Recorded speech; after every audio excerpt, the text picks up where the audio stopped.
of premium tanks in World of Tanks. At the point of making this video, there are roughly 232 premium tanks in this game. And we are only including premium tanks that have at some point been sold to the public on the European server. Now that's a lot of premium tanks. Especially at tier 8, as this is the most profitable tier for Wargaming as a company to make a lot of money.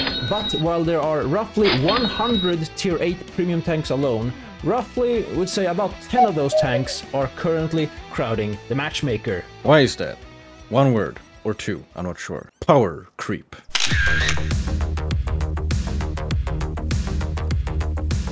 No matter how many premium tanks Wargaming pump out into this game, the meta tanks will always be the ones that sell the most. Sure, the collectors and whales will buy every single one, but that is an extreme minority. Most people simply don't have the money to throw at Wargaming for every premium release, so they hold their wallet until a worthwhile premium arrives. And a worthwhile premium tank for the common player is usually a very good tank. But there are a lot of very good premium tanks, so why do people only buy Skodas and BZs and Borusks all the time? Because they are simply the best. Why buy a good tank when you can buy the very best one for pretty much the same price? Whenever a new meta-breaking premium tank arrives, it also hurts the entire tier itself, because no matter how many balanced tanks there are in that same tier, their numbers become more or less irrelevant in the matchmaker, because the matchmaker is gonna be crowded with the meta tanks. So suddenly, the average tanks become shit, the good tanks become average, and the meta tanks become the only viable solution if you just want to perform at that tier. Even if there are, let's say, 500 tier 8 tanks, including tech tree tanks, only 20 of those will be regularly crowding the matchmaker, because all it takes is one meta-breaking tank to completely change how the entire tier is played. Just look at Clan Wars, for example, and sadly, those meta tanks are in most cases premium or reward tanks. We here at AwesomeEpicGuys think this is very sad. Now, while you may see us play overpowered meta tanks from time to time on this channel, we prefer to promote the underdogs in our videos, because you can definitely have fun in balanced vehicles. It's just that it's gonna take a little more effort. But we think there is a special sense of satisfaction in making these types of tanks work in the overpowered, meta tank crowded matchmaker. Because of this, we will include a little list of funny premium tanks that are not considered OP that we personally enjoy. We will save that list for later in the video though. Let's continue with some history.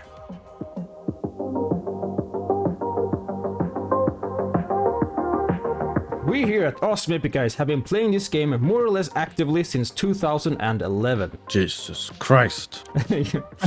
Back then, there were very few premium tanks to pick from. Tanks in the early days of World of Tanks that were regularly available at tier 8 were tanks like the KV-5, the IS-6, the FCM-50T, Leva, T-34, Jag Tiger 88, the Super Pershing, and the legendary Type 59. More about the Type 59 later, Lamau. People who bought these vehicles did it for different reasons, but many mainly did it to increase their credit income in order to progress down the tech trees. Others did it simply to support a new game that they love, or simply for crew boosting, or because they actually thought the gameplay the tank offered was appealing. On top of that, many old tier 8 premium tanks had premium matchmaking. Many of these tanks have later been buffed to somewhat keep up with the meta. But the thing was that most, if not all, tier 8 premium tanks were either about as good or worse as the tech tree counterpart. But most players simply didn't care. They were just happy driving around in a tank they enjoyed making credits and training their crews in, while not having to put up with bad matchmaking. And the players on the enemy team didn't bother too much either, because these premium tanks were usually easy to counter. The best example is probably the old version of the KV-5. It was a very popular tank to play, and most players had no problems fighting it because of the lacking gun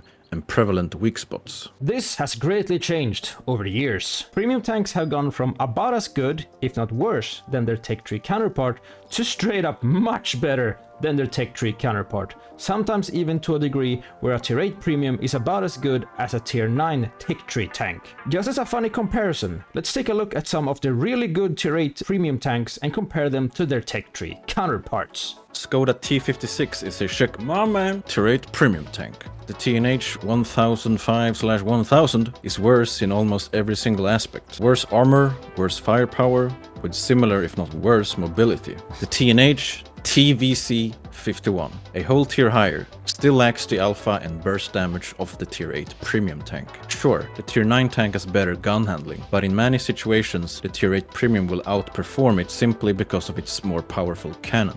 Now to the tank that has made us not touch tier 8 since Christmas, the BZ-176. The BZ-176 at the point of making this video is probably the most hated tank at tier 8. This premium tank looks like a tier 10 compared to the tech tree BZ-166. They do actually have the same amount of rocket boosts, and that's pretty much it. That's the similarities. The premium version has way more armor, while also somehow being more mobile. And the premium version has firepower compared to a tier 10 heavy, and all this while being a much smaller target than the tech tree tank. The Barask is a very popular tier 8 premium tank, but it doesn't really have any direct comparison in the tech tree. Maybe the Batchat 12T at tier 8, or the Batchat 25T AP at tier 9.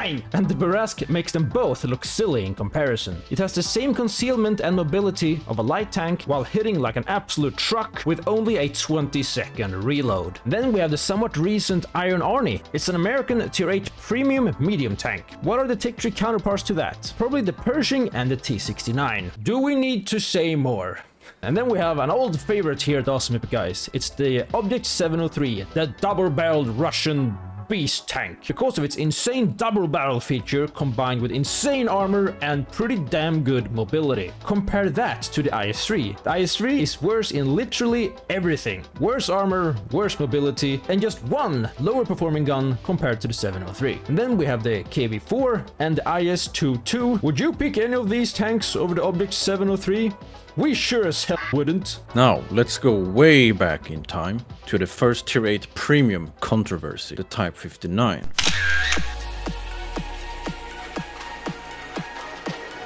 When we started playing on EU, the Type 59 was absolutely dominating the matchmaker. And the reason for this was probably the combined factors of premium matchmaking, overall good tank stats at the time, and the tank was relatively cheap for its time. However, wargaming actually took action.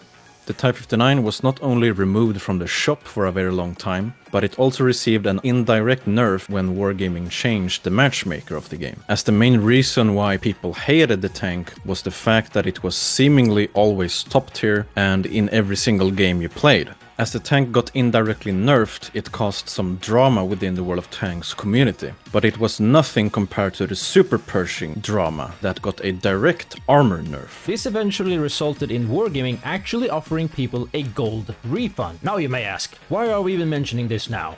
This was a very long time ago. Pretty simple. Because of these past events in the early days of World of Tanks, wargaming have learned that nerfing premium tanks is not accepted within the community and therefore not profitable. This leads to problems that we as current World of Tanks gamers experience on a daily basis, facing way too powerful premium tanks, simply because wargaming refuse to nerf them. This problem leads to yet another problem. When wargaming release new premium tanks that do not live up to the standard of the players, wargaming simply don't sell as many of them, so it becomes way more profitable to sell a premium tank that is slightly better or as good as the current meta tanks. We think that this mindset needs to change, both from the players and from wargaming. Wargaming wants to make money from selling premium tanks, but the community only wants to buy the most powerful ones. And when wargaming won't nerf the overpowered premium tanks, the community gets upset, but when they do nerf the premium tanks, the community gets even more upset, because a company is reducing the quality of a product they have already paid money for. And on top of this, when wargaming releases an utter garbage tank, the community also becomes upset for wargaming trying to sell, well, garbage. And also, we think that 30 to 70 euros for a tier 8 to 9 pixel tank is a very high price. You can buy a brand new full-blown AAA game for that money. This is making premium tanks a very sensitive topic to many players. If tanks weren't as expensive, it probably wouldn't cause as much drama. Another problem with this is that many of the really powerful tanks that you really want to buy are not only kept behind a paywall, they are usually only sold during time-limited events, for example over a weekend. Being willing to pay full price for a pixel tank is simply not enough. You need to check the premium store almost every day to make sure that you don't miss out on an offer. And this is even worse when any premium tank is sold within loot boxes or for an auction. Problem here is that many players can't get a good understanding of the tank before the box sale or auction event is over, meaning many people spend high amounts of money to buy a tank that they don't know if it's gonna be another garbage truck or the next meta-breaking machine. We are strongly against these types of sales/events, as they promote FOMO, also known as fear of missing out. It's a shady practice that unfortunately many gaming studios are applying on a daily basis. Just buy it now, because you might regret it later if you don't!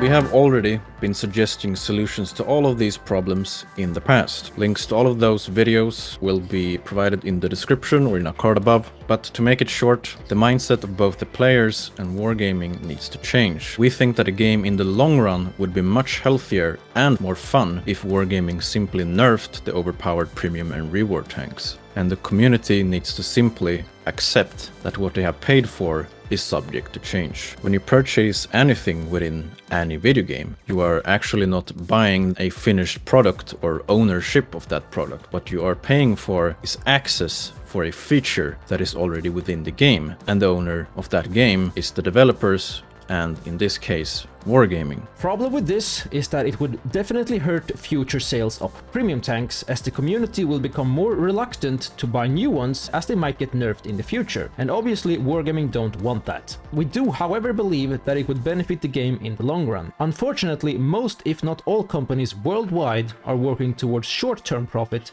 not long-term. It's simply too risky. Wargaming is also very slow when it comes to buffing old and out of meta premium tanks. Wargaming probably think that the majority of those tanks sold have already been sold. Why buff a premium tank for free when they could charge you 50 euros for a new and better one? But here's the thing, wargaming have actually started releasing far less premium tanks than they used to, believe it or not. On top of this, they have actually slightly reduced their overall premium tank prices. Why is this? We obviously don't know for sure, but we can imagine that people simply don't buy as many premium tanks these days, simply because the players know that there's little reason to spend money on a mediocre tank when they can save their money for the next overpowered meta tank sale, being an already existing tank or an upcoming one. Wargaming might actually earn more money by leveling the playing field of all the premium tanks, because all of a sudden the floodgates will open up for potential sales as more and more old and almost forgotten premium tanks all of a sudden become a lot more attractive purchases for the community.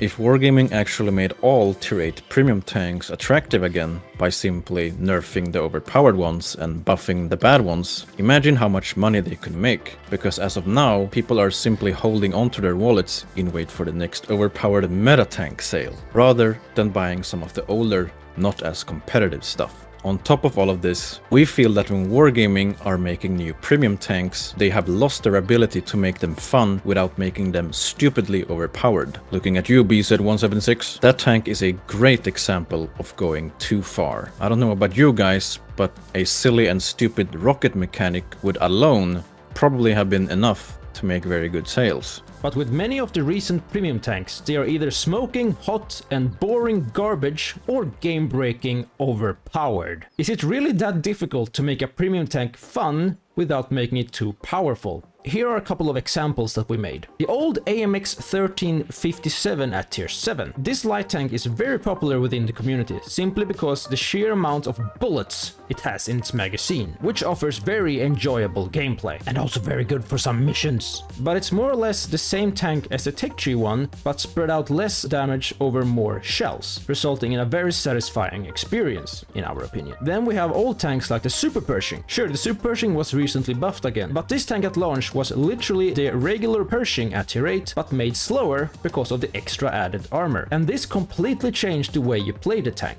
Good job, wargaming. Third example is the SU-100Y at tier 6, the meme cannon. The Tech Tree counterpart is the SU-100. They both offer high alpha cannons, but the premium tank has even more damage. However, the premium version is a way bigger target with almost no armor to speak of, and on top of all that, it has one of the most interesting choices of ammunition in the whole game. We think making premium tanks this way is way better than to simply make them better than their Tech Tree counterparts. Premium tanks should feel fun and rewarding to play because they are different from the Tech Tree counterpart, not because they are straight up better. Now let's compare this to some somewhat recent premium tanks that we feel were missed opportunities by wargaming. First on the list is the mighty Shovel tank. Shovel! This is probably one of the most popular trash tanks on our channel. I think we can all agree that this tank is not very good. It's big and slow because of all that extra armor, but literally anyone who has played this game beyond the tutorial stage will be able to counter it. How would we have designed this tank to make it more fun without making it better than its tech tree counterpart?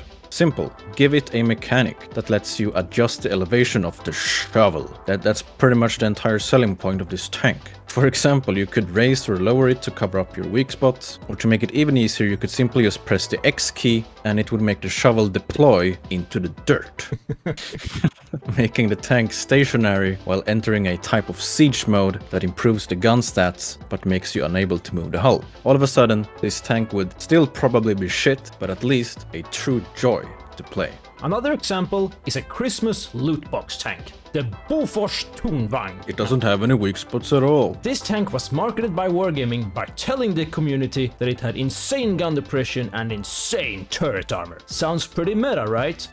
Well, the problem is that in old Wargaming let's make it garbage tank fashion, they made the mobility and gun handling absolute trash, to a point where almost nobody actually played the damn thing. And let's be real, if the tank was fast and had a better gun, it would probably be one of the best tanks at tier 8. But because of the balancing factor, the tank simply became a chore to play. Check out our video in the card above, lol. How would we have made this tank? We would probably have made the mobility and the gun handling much better. But we would have either added a weak spot on the turret, or even better, made the entire turret an actual weak spot. This would have created a hold down tank that relies on speed and gun handling to avoid getting hit while hold down, rather than sitting in people's faces exposed, missing shell after shell while the enemy keeps bouncing off its turret. The turret is already a very small target, and on top of that, the gun already covers a large area of the turret front. If the tank was faster and the gun aimed faster, the turret simply wouldn't need to be as strong. And if this would have been too weak after testing, maybe we could have suggested to make the hull even stronger, making the whole front borderline unpennable while leaving the sides, rear and the whole turret an easy pen for most enemy tanks. Look at that! A tank fun to play and to play against without making it either boring or overpowered. Then, as our final example, the mighty German Mauerbrecher. This is probably one of the few somewhat recent premium tanks that are actually way worse than its tech tree counterpart, the VK101P. The premium version has 20 more alpha damage than the tech tree counterpart, but apart from that, the tech tree tank makes the Mauerbrecher look stupid. It's a very large and very slow German super heavy. You would expect the armor to be good, but no, the armor is borderline useless to anyone who can actually aim a gun. How would we change the Mauerbrecher? Hard to say without making it too good, but to start with, the Mauerbrecher already has 3 very large weak spots: the lower plate, the machine gun port and the commander's hatch. Almost no matter how you position this tank, you will always expose a large weak spot. We don't have a huge problem with this, but what kind of breaks the tank for us is that the entire turret front is also very weak to basically any tier 7 tank or above. And let us remind you that the turret front is about half of the tank. So in order for the Mauerbrecher to shoot an enemy, the player needs to expose his entire turret front, just like the mouse. But the mouse does not have a machine gun port or a huge commander's hatch. Simply buffing the turret armor to almost mouse levels would probably make the Mauerbrecher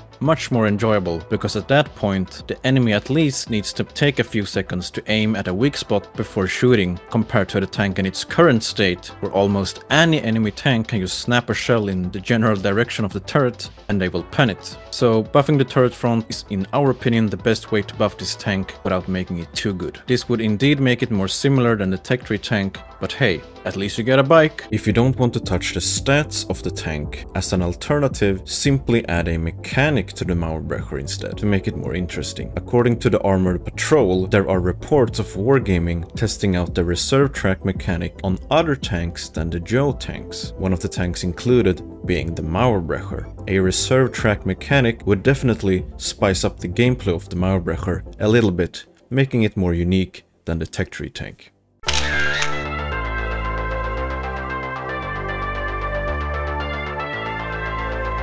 So what can you do as a player? You can buy and play more balanced vehicles. Let Wargaming know that you're interested in non-meta tanks as well. Show Wargaming that they can make a good profit from these tanks as well. And also try and resist purchases of new upcoming overpowered tanks. You will grow as a player and feel better about your results playing non-meta tanks. Playing meta tanks might feel rewarding because of high numbers next to your name. Playing non-meta tanks will feel even better when you crush those filthy tryhards in their meta noob tanks. Because then you know it was you as a player who achieved that result and not the tank that you bought for $50+ or by gambling in loot boxes. There are also other ways. Simply don't support premium tanks at all. There are already hundreds of premium tanks in World of Tanks. That is only one branch of income for Wargaming, probably one of their biggest one, but still just one. We at AwesomeEpicGuys, for example, love supporting cosmetics like 2D and 3D styles. Spending some money on a funky sounding tank commander can also be a better idea. Or support your glorious non-meta tech tree tanks by simply running a premium account. Speaking of that, you should subscribe to World of Tanks Plus!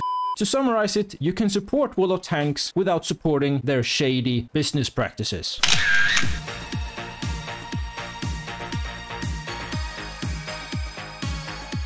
We said earlier in the video that we would offer you a list of non-meta tier 8 premium tanks that we at AwesomeEpicGuys truly enjoy playing and would like to recommend to you. First of all, we have the glorious KV5, one of the most fun tier 8 premium tanks in this game in my opinion. You can even get it in the Bond shop. If there's any tank that you should buy from the Bond shop, it's definitely the KV5. It's a combination of speed, armor and weight that makes this tank a glorious tank to play. It can ram things. The gun is nothing to be amazed about, but you don't really care about that when you ram a tier 8 tank for 1500 damage mount. You should definitely mount turbo, hardening and grousers for maximum memes. Then we have the KV4 Kreslavsky. Not completely sure if this counts as a premium tank. It makes credits and all that. It has only been up as a Clan Wars reward tank or as of now in the Bond shop, but it's relatively cheap and it makes good credits. KV4 is almost like a Russian-Japanese hybrid heavy tank. Pretty quick, very big, lots of HP, a glorious gun.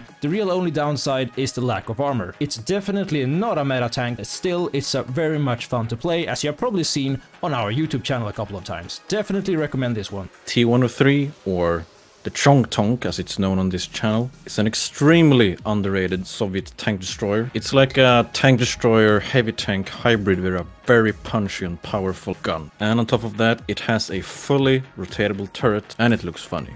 Le Mans.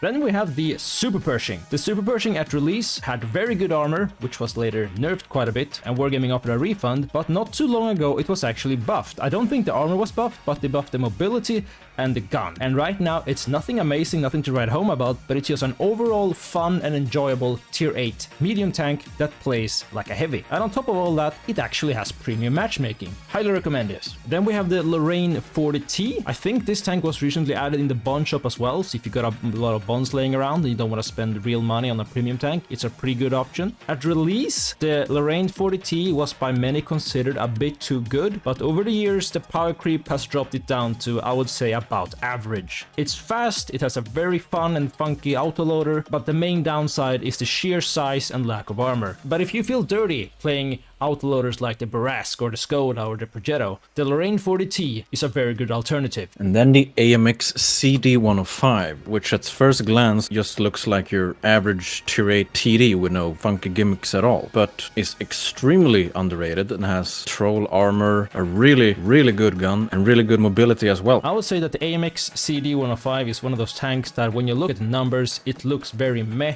but when you play it, it just clicks. This is one of those tanks that just works, it's extremely underrated, and it's very poorly played for some reason, but we do highly recommend it. And on top of all this, it has very good standard rounds, meaning you can make lots of credits, and it will also boost your WN8, because the average is apparently very low. So go and buy that thing and dominate on the battlefield. Then we have the Turtle Mark 1, which is supposed to resemble a premium version of the Badger, which basically means you need to stay somewhat hold down, you need to cover up your lower plate, and use your insane DPM. It has one of the highest DPMs at tier 8, if not the highest. The main downside of this tank is the mobility and lack of armor when going up against tier 9s and 10s, or even tier 8s if they just spam the premium ammunition. But the DPM alone should give you enough reason to give this one a good go. 112, an old blast from the past, which they have actually buffed several times. It's probably one of the most armored Chinese tanks in the game, if we don't count the BZ in the equation. No. It's just a well-balanced Chinese heavy tank. And thanks to the premium matchmaking, you don't have to worry about tier 10 meta tanks blowing you up. Good armor, gun is average, but the armor in combination with the alpha damage is a pretty sweet. The carry. We made a video about this tank not too long ago. I really like this thing. It's just a perfect package of mobility and good gun. And the armor is, while it won't save you all the time, it can definitely take some bounces in the environments that you usually use it, which is sniping. It's just a good package. I recommend it. STRV S1. This is probably the best alternative for artillery players who wants to slowly progress towards actually using their keyboard somewhat. This premium tank offers extremely good gun handling along with very nice alpha damage and penetration, meaning you almost never have to spam premium shells, which results in lots of credits. It's also very quick, it has a nice siege mechanic, and it's very stealthy. However, the moment you get spotted, you're basically dead, so try and avoid that. Could be one of the best credit makers at tier 8. Then we have the Bisonte, or as the community likes to call it, the Pissonte. We understand where that nickname is coming from, because the gun handling is pretty piss, alongside with pretty mediocre, if not straight up bad DPM. Pretty bad combination if you ask me, but the Bisonte, if you play it carefully, is just one of those tanks that is very underrated and can be very good on the battlefield. Personally, I think it's just a very comfortable heavy tank to play. It's just chill and it's nice. P832, the Terminator T32. Let's go. Get to the chopper and all that stuff. It's a simple modification of the T32 that's in the tech tree, the American one. Just an overall good package. It's not game breaking. It's got a good strong turret and a pretty good gun. It works in the current hold down meta, but it's not so filthy good that you will feel dirty playing it. And it's got a pretty nice style as well, so yeah. And obviously, we couldn't have this list without including the Caliban, or should I say the Calibam? We would probably say that this tank is pretty shit, but the 2-shell auto-reloader with both HE and AP has probably provided us with the most laughs compared to any other tier 8 premium tank. And you can also get it with a very funky looking 3D style. So this was our awesome and epic list of enjoyable non-meta tier 8 premium tanks. We would have added the Mauerbrecher and the Shovel, of course, if it wasn't for the fact that they're pretty bad.